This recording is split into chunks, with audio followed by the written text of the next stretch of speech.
Donc, je suis Marc Souka de l'agence Savard Paysage. On est installé à Châlons-en-Champagne.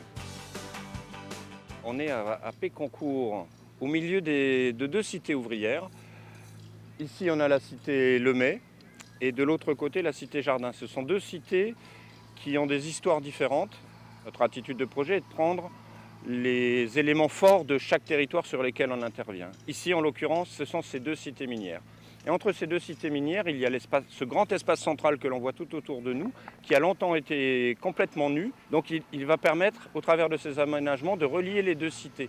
La fonctionnalité de ces deux cités a complètement changé entre leur fonction de départ, donc alimenter en main-d'œuvre le carreau de mine qui était juste derrière, au bout de l'avenue de Chambéry.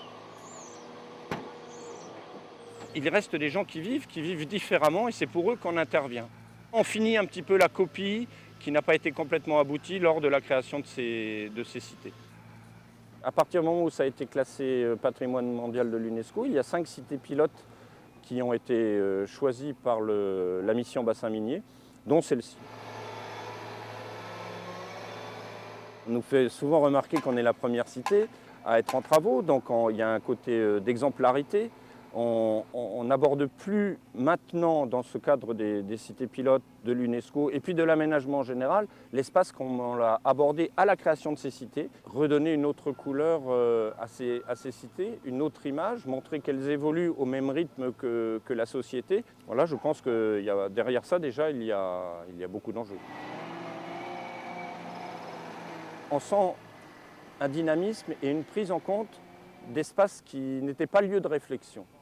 On se rend compte de ça au travers des logeurs, notamment Soginorpa, au travers de la mission bassin minier, de la sensibilité qu'ils ont amenée aux élus, pour montrer qu'ils avaient un cadre de vie riche. C'était peut-être plutôt des cités pour lesquelles on tournait un petit peu le dos.